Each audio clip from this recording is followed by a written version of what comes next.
Salutations, chers amis. Je présente à votre attention les dysfonctionnements et pannes les plus courants qui surviennent sur la Lexus IZ. Presque toutes les Lexus IZ de deuxième génération sont équipées d'une propulsion arrière et d'une transmission automatique. Une transmission manuelle ne peut être trouvée qu'en tandem avec un moteur diesel, ce qui signifie très rarement. Et soyons honnêtes, si l'on ne crée pas de crampes, alors une automatique est bien plus appropriée sur une voiture de cette classe. La transmission intégrale est extrêmement rare, mais nous n'avons trouvé aucune plainte particulière concernant le système. Par exemple, ils ne se plaignent pas non plus de la transmission intégrale sur la Toyota Mark X, mais c'est exactement la même chose. À propos, cette Lexus est unifiée avec la série Mark X 120 non seulement en termes de transmission intégrale, mais en général de bien d'autres manières. Il s'agit d'un « donneur » universel pour les boîtes de vitesse, les transmissions automatiques et d'autres composants, de la suspension aux pièces de panneaux de carrosserie. C'est inhabituel, mais la boîte de vitesse arrière mérite d'être vérifiée lors de l'achat. Il peut être refusé, même avec le moteur 2.5 le plus faible, sans parler des plus gros. Et les fuites d'huile, qui se produisent sur les voitures plus anciennes, y mettent définitivement fin. Le principal problème est un niveau manqué ou simplement une huile sale qui tue les joints. L'isolation phonique est suffisamment bonne pour que le bruit de la boîte de vitesse soit presque inaudible. Les fuites et le huilage du carter sont une raison suffisante pour procéder en urgence à une vidange d'huile, et lors de l'achat, écoutez le fonctionnement de la boîte de vitesse sur un ascenseur en la faisant tourner avec un moteur. Les pièces détachées ne sont pas trop chères, mais lorsqu'il achète une Lexus, ils ne s'attendent généralement à aucun problème. L'arbre de transmission est assez fiable. En fonctionnement normal, il nécessitera des réparations après un kilométrage de plus de 200. Les transmissions automatiques de Li sont principalement des Aisin à 960E. La boîte de vitesse à 6 rapports est tout à fait classique pour Aisin. Malheureusement, elle a été conçue pour concurrencer les transmissions automatiques européennes des voitures haut de gamme, et elle est taillée sur mesure, pour le dynamisme et l'efficacité à tout prix. Dans ce cas, avec une usure rapide de la garniture de blocage du moteur à turbine à gaz, ce qui se produit avec des kilométrages encore inférieurs à 120 000, ainsi qu'une contamination rapide du corps de soupape et une usure des solénoïdes inverse et directe. Malheureusement, il y a aussi des problèmes mécaniques. Pour les amateurs de conduite active, la douille du train épicycloïde à l'avant est endommagée et un bruit de « trolleybus » apparaît en raison du jeu des satellites dans le même train planétaire. La surchauffe et le manque d'huile tuent à la fois la bague de la pompe et la pompe elle-même. Le nombre relativement important de problèmes liés aux produits Aisin s'explique facilement. Premièrement, les réglages électroniques surchargent considérablement le blocage du moteur à turbine à gaz et imposent une charge élevée à la mécanique de la boîte, ainsi qu'une température de fonctionnement très élevée en raison de l'utilisation d'une solution européenne, à la mode, un échangeur de chaleur sur le corps du transmission automatique elle-même. Et si rien ne peut être fait pour résoudre le premier problème, à part conduire sereinement, alors le second peut et doit être combattu. Changer l'huile plus souvent pour que l'échangeur de chaleur ne soit pas envahi par la saleté est une méthode simple, mais pas très efficace dans cette situation. Il est préférable d'installer un radiateur externe avec un filtre à travers la plaque adaptatrice. Même un petit radiateur standard d'un Land Cruiser des années anciennes prolonge considérablement la durée de vie de la boîte.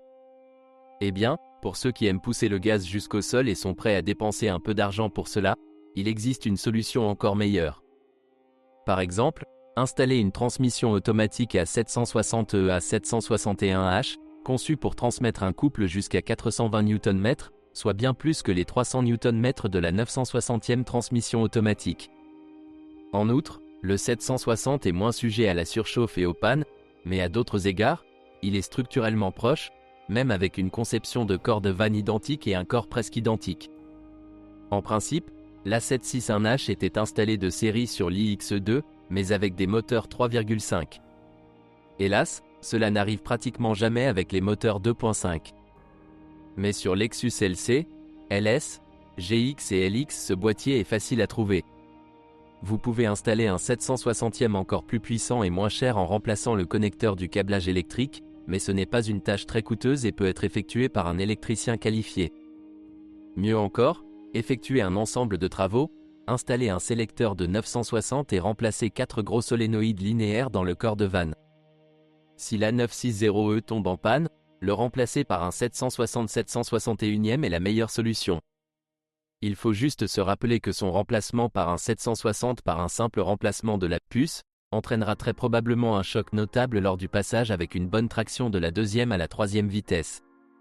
Ce qui n'est pas particulièrement confortable et affecte légèrement la durée de vie de la transmission automatique elle-même. Un radiateur externe est fortement recommandé pour cette transmission automatique.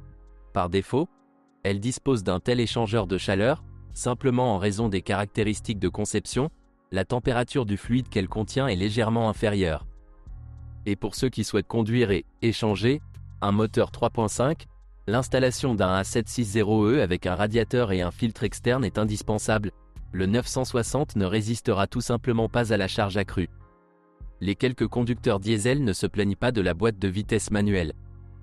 Après plus de 350 000 km, une reconstruction est généralement nécessaire avec le remplacement des anneaux de synchronisation et, peut-être, c'est tout.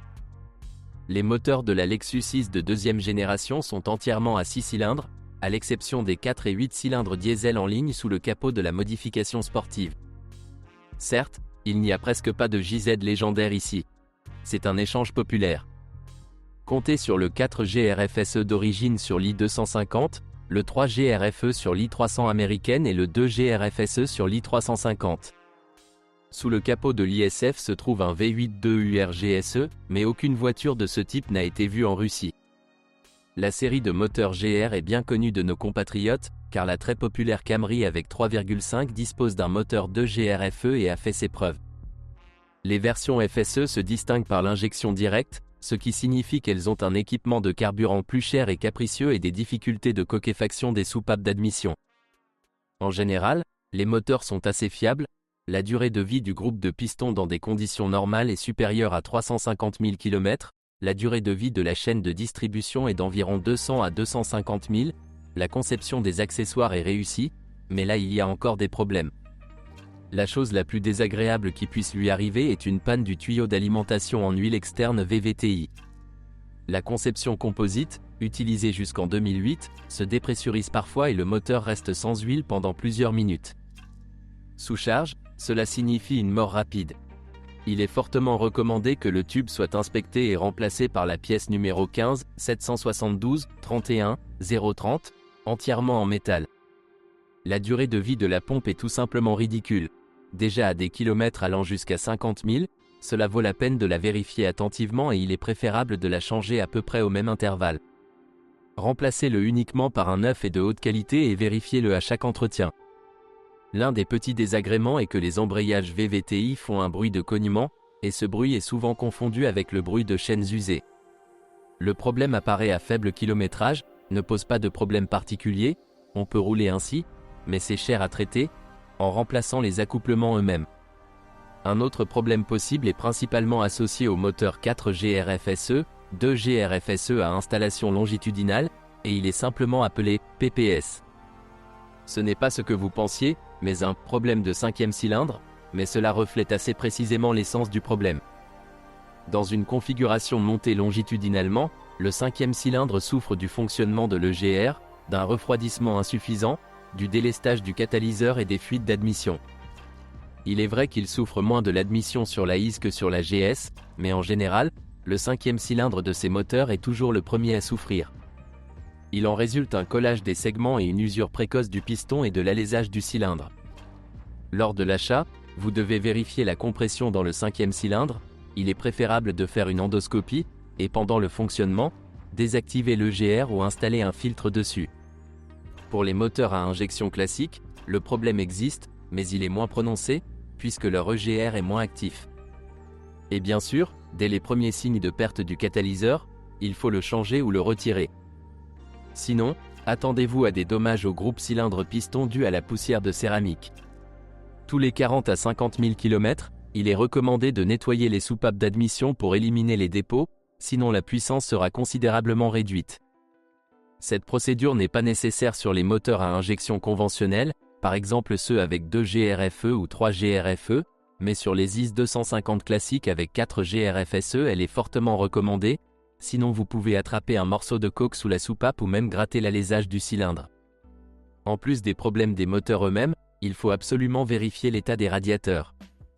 La conception relativement faible du radiateur principal sert souvent de catalyseur à des problèmes avec le moteur et la transmission automatique.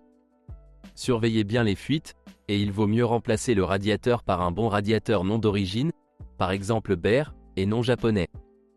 Les pannes de ventilateur ne sont pas non plus rares sur Ise. Une surveillance est fortement recommandée à chaque maintenance et à la veille de la saison estivale. Ce sont toutes les informations sur les problèmes de Lexus Ise. Si vous en savez plus ou si vous n'êtes pas d'accord avec ce que vous avez entendu, je vous attends dans les commentaires.